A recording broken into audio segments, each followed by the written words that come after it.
সামাজিক যোগাযোগ মাধ্যমে ফিলিস্তিনের ওপর ইসরায়েলি হামলার প্রতিবাদ জানানো এবং ফিলিস্তিনের পক্ষে অবস্থান নেওয়াই ছিল এই নাকচের প্রধান কারণ।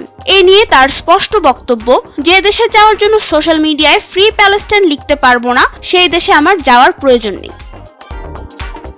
মার্কিন দূতাবাস ভিসার আবেদন বাতিল করে দিয়েছিল বলেই দলের সঙ্গে যেতে পারেননি ইব্রাহিম আহমেদ কোমল।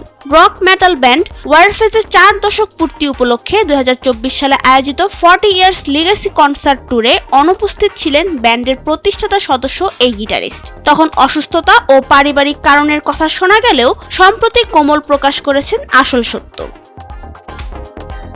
যুক্তরাষ্ট্রের সাথে কোমলের স্মৃতি খুব সুখের না। 90 দশকে সেখানে পড়াশোনা করার সময় 1997 সালে সড়ক দুর্ঘটনায় তিনি তার একমাত্র ছোট ভাইকে হারান। এরপরে 1998 সালে তিনি স্থায়ীভাবে দেশে ফিরে আসেন। দীর্ঘ সময় পর 2024 সালে ব্যান্ডের খাতিরে আবেদন করলেও তা বাতিল হয়।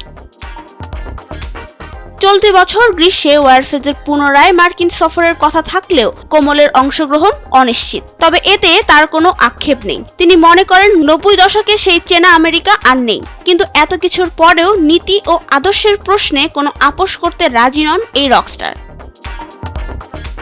নাবিলা রহিম, সময়ের আলো।